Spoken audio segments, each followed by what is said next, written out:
Welcome to McPlum, simple solutions served daily. You start by opening Imovie and loading the project you want to modify. Make sure the clip you'll resize is already in the timeline and roughly trimmed. Click the clip so it's highlighted, then look to the viewer controls at the top right. You're doing this now so changes apply only to that clip.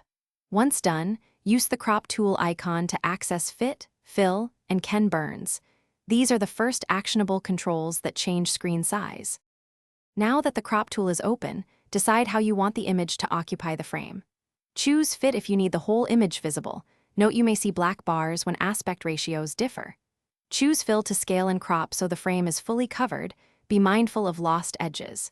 If you want motion, enable Ken burns and set start and end frames to animate size and position.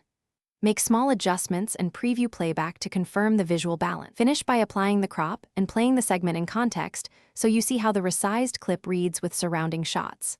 If it looks off, tweak the fill or Ken burns keyframes until motion and framing feel natural.